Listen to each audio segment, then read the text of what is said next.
This is a tutorial about typing your response essay for English 101.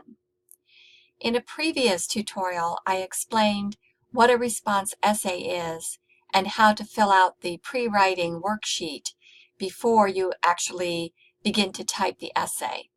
And this is an addendum tutorial just to give you a few more points as you are actually typing up the essay.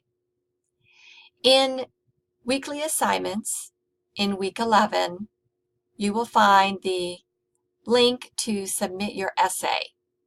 In addition, you will find all the other links dealing with this assignment.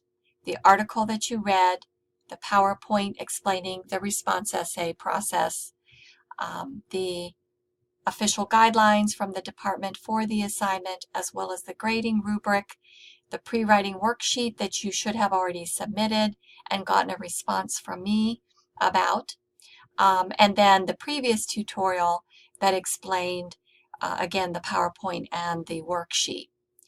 What I want to point out is that I have now added a sample response essay to this list of documents.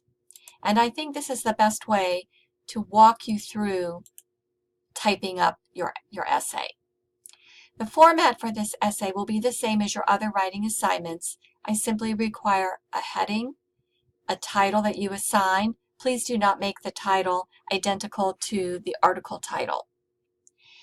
The structure of your essay goes along with that last part of your worksheet, which divided your plan into different sections.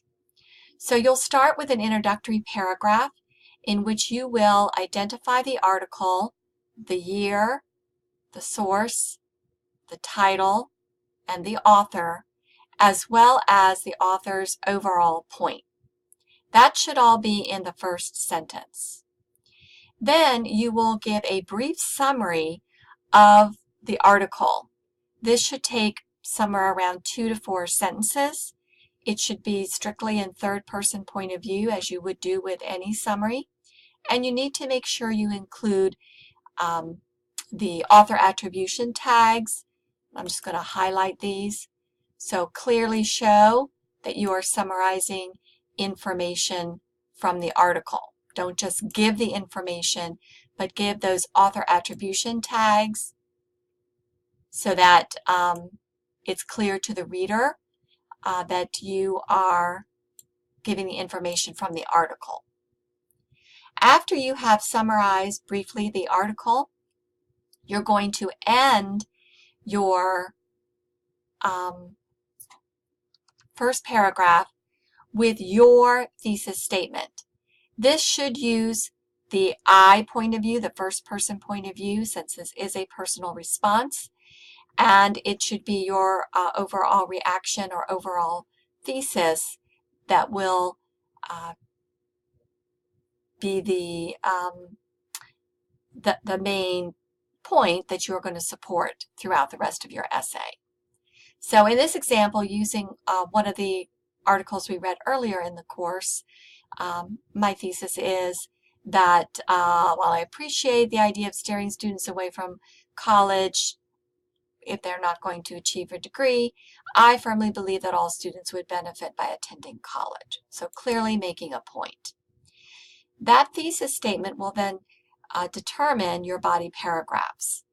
So you're going to start your first body paragraph with a clear point that you're making that should be related to your thesis. So if I firmly believe that all students would benefit by attending college, what is one reason?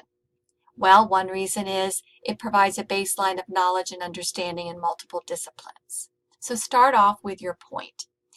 Then you want to develop that point in a very well-developed paragraph. It should be 8 to 10 sentences.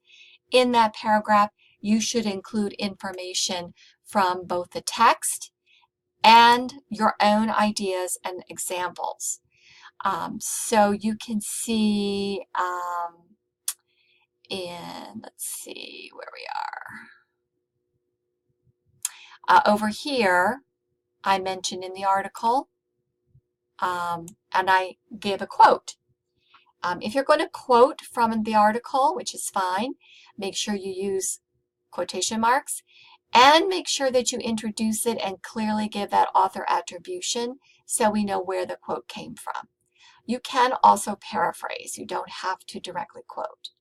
But in addition to mentioning what was in the article, I give my own ideas and examples. So you can see that there's a lot of that in this paragraph as well. If you directly quote from the article, you should include within the sentence the paragraph number where that direct quote came from.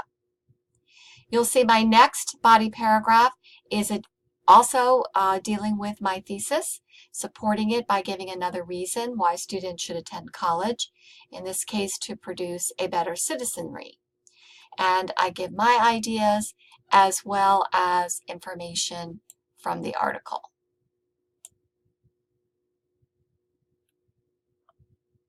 Third body paragraph is also supporting the thesis, in this case another reason why students should attend college.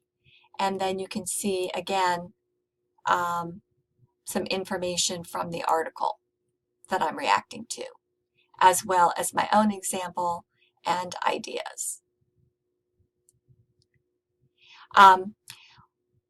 Finally, your concluding paragraph is going to wrap it all up. So restating, re-emphasizing your thesis, perhaps again responding to what the article said. So in here I say, while many students may choose to attend vocational training, apprenticeships, or other avenues toward job readiness, and then again reaffirming my thesis. No new information should be in the conclusion. It's just wrapping up, and it can be a shorter paragraph, maybe somewhere between 2 to 5 sentences, maybe 3 to 5 sentences. You want to make sure that you go over the guidelines and make sure that you're including all of the bulleted items, and 3 of them that tend to be overlooked are addressing worldview, bias, and assumptions. And so if you look through the sample essay, you will see, I think it's mainly in my 3rd paragraph, where I mentioned some assumptions from the article. I talk about Steinberg's worldview and basically contrasting it with my own, and I also mentioned bias. Now, they do not have to be in the last body paragraph. They can be anywhere in the essay except for the conclusion. So they could also be in a standalone paragraph where you might discuss the writing environment or the writing context. I also mention here, it's obvious that I mention the purpose of the article as well. So just go through those guidelines and make sure that you're addressing all of those points in order to get full credit. When you're done typing your essay, then you will go back to that week 11 and you'll click on the Safe Assign link. You will browse for your document.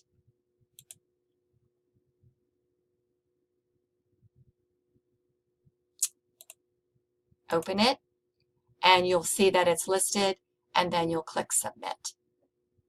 Again, check the rubric to make sure that you are including everything that you need in terms of how it will be graded.